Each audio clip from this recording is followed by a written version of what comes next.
Damon Khan here for Seconds Out, joined by on holiday, deserved holiday, Frazer Clarke. Frazer, how you doing, sir? I'm all good. Yeah, not bad. Even better to speak to you, Frazer. Let's get straight into it. The dust is settling now on your performance, your win against Dave Allen. How do you feel about your performance?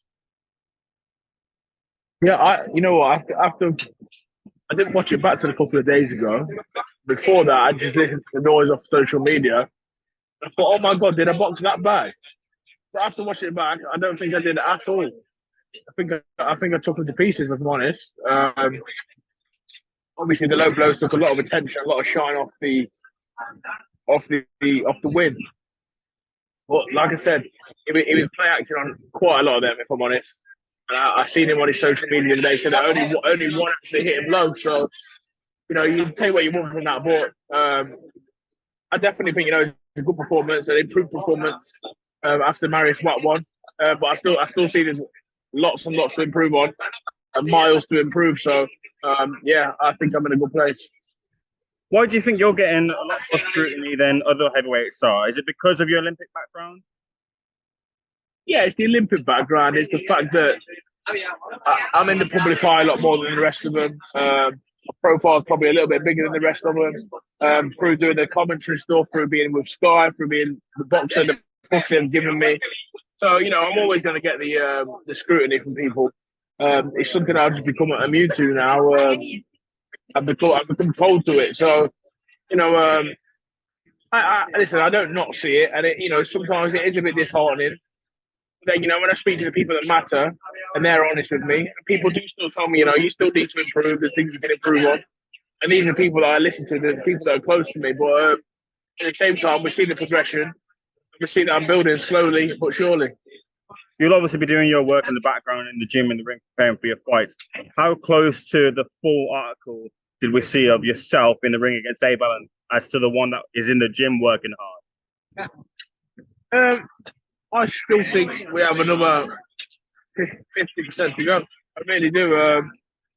As an athlete and as a fighter, a professional fighter, you know, I do take some stick, and people need to remember that was my 8th professional contest. Everyone else that's boxed Dave Allen, they're all 20 fights in. You know, the big names, they're all very experienced. Yeah, you know, listen, every fighter can improve always, and I'm no different. But like I said, I don't sit here and claim to be, you know, the next coming of Mike Tyson and Muhammad Ali put together.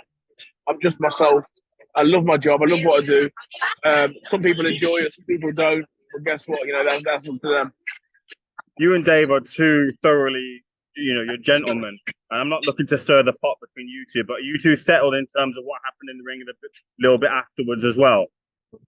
Yeah, what I feel we are. We had a few words after. Then we spoke at the hotel. And then a couple of nights ago, we had a few more words because I felt like he was milking it online, the low blow thing. But I think when I'm back from here tomorrow, I'm going to drop Dave a message, see if I can nip up and see him, probably with my kids or something, go for a nice meal or something like that. Or maybe, you know, nip to his gym and have a training session alongside some of the lads and the ladies that he trains, just to bury the hatchet. You know, I've got nothing but love for Dave Allen. Like I said on Instagram, I think the guy's a national treasure. I really do. He's everything that's good about the sport. You know, a genuine person. You don't get too many of them in boxing. So, you know, I've got no animosity towards Dave at all. I've said this a million times. I love the guy. I love his dad, his father. Got a lot of respect for him. So it was even frustrating, upset for me that we had a few cross words afterwards. But in the heat of the moment, in the heat of battle, that's always going to happen. Final question on that fight. From a Dave perspective, a lot of people have been talking about Dave being in the ring or not. It seemed like there's still some life left in him. Yeah, I'd say that. I'd say he's still dangerous at times, but you know, before the fight, you know what? Maybe I did a little bit too much reading of social media, and you all start believing it. You know what? Dave Allen's got a chance here. That's what I was thinking. You know, it's going to be a really tough fight. The reality is, everyone was saying he was going to knock me out beforehand. People were saying, no, the rider's back, he's going to do this, he's going to do that. The reality is he landed probably two right hands in the whole fight. And I'm levels above him as a fighter, a lot better than him. And that's just the truth. I think he can give other heavyweights problems and give them good rounds. But I think it's a mentality thing with Dave. I'm not sure if he's going to the mentality of just turning up and entertaining. I want to see him be a winner, and I'd love to see him get a couple of wins under his belt. You just reminded me of a question I want to ask you. In the aftermath of the fight, you said maybe I should press a little bit on the gas and being a bit more aggressive. Was part of not doing that because you like Dave? Nothing to do with that. My thought was why I thought him and his team are going to try to drag me to the later rounds, and then he was going to come on strong. So people were talking about stiffening up the jab and making that jab solid and hard, but what I was thinking was he's got quite a good defense in front of him. A lot of them jabs are going on the glove, so I was just using it as a measuring range for the right hand to whip around the sides and underneath. So I didn't want to waste too much with Dave because I thought he had the engine to come on strong. But then realistically, I did my homework and I watched a few of his fights. Yeah, he's always in there. He stays tough for the later rounds, but he's not very effective in the later rounds because his engine is good, but because he takes so much punishment in the meantime before them later rounds, that tires you out anyway. That takes all the gas out of you. What's next for you then? Are you out again this year? Possibly not. For the last 2 fights, I've been carrying injury in the elbow, and I've sort of just got on with things. You know what I mean? But after some good advice from good doctors and good people, I think I'm gonna have to have a small operation to get that sorted, and then hopefully get back out in the new year, hopefully to a big fight. Well, the dust settled on your fight with Dave Allen, but the dust rose up into a storm between Fabio Wardley and David Adeleye on the red carpet at the Fury and Ngannou press conference, which is ended in a bit of a situation. What's your thoughts on that situation, Frazer? Yeah, I mean, I hope Fabio's in a position where he can still fight, to be honest, and fight I'm looking forward to. But realistically, idiotic, emotions are always running high, but you expect them as grown men, as role models, to be able to put that to one side, the pushing and the shoving and stuff like this. A lot of fake gangsters about it, do you know what I mean?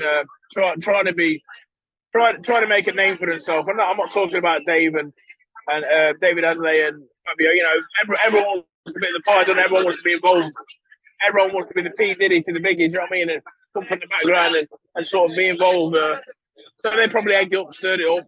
I think I've seen Fabio get put on his arse, and after the stuff he talked about me after my fight, I didn't see it, but a lot of people told me he was dissing me.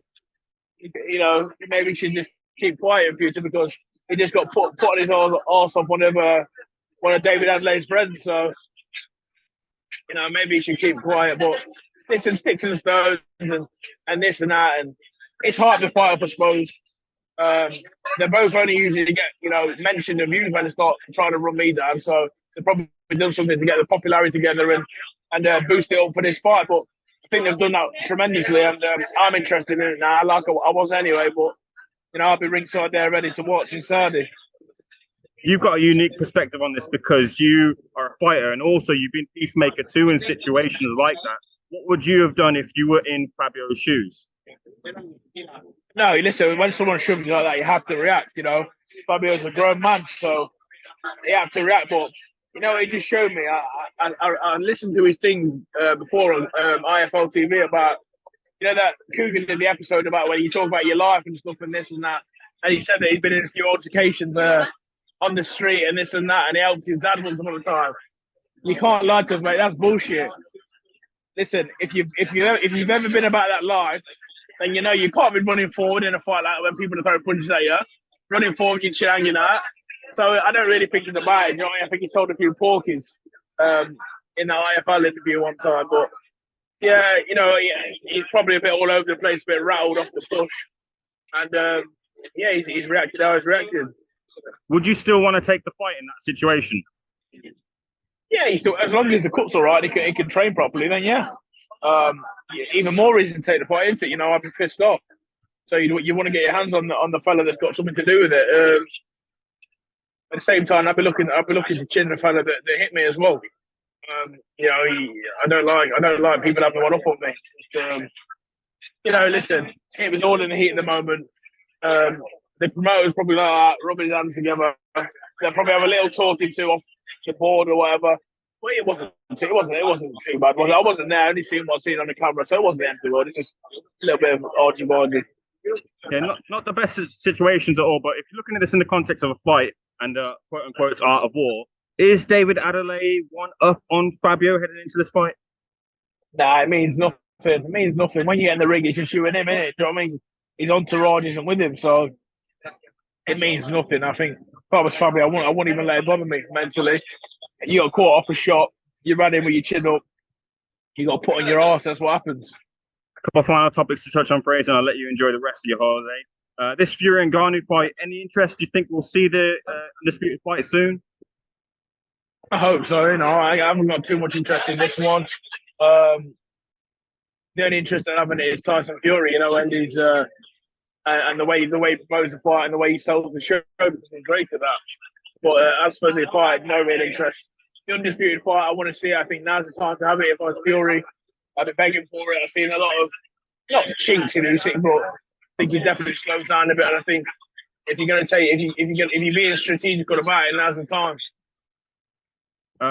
Talk of Anthony Joshua taking on a fight if this Deontay Wilder fight isn't happening, and Andrew Ruiz is throwing himself in the mix for the fight. Is there someone you'd like to see Joshua in against? Ruiz.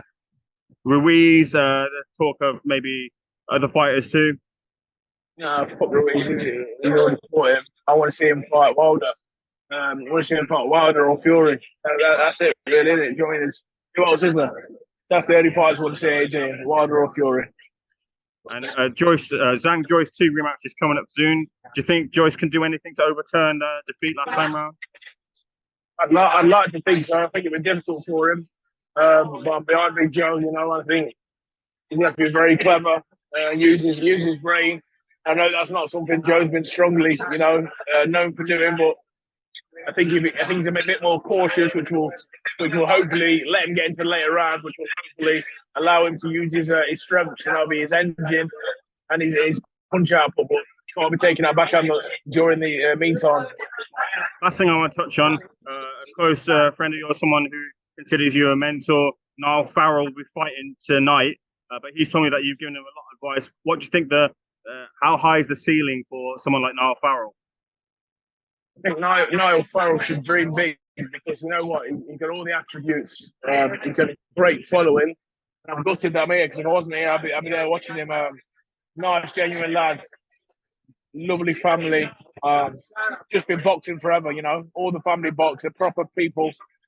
I just want to see Niall do well. So, I tried to tell him when I see him, listen, don't worry that you're not on the big stage yet, the big shows. Learn your craft, keep doing what you're doing, stay in the gym.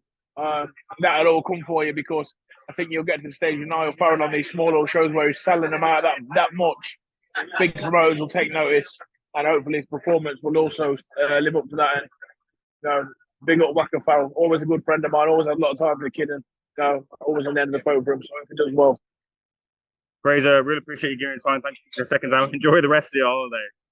Yeah, just before I go, I'm just getting ready for the comments. I know it's a shit shirt, but it cost me €2, and I wasn't allowed in the restaurant without it. So I'm just looking after myself there.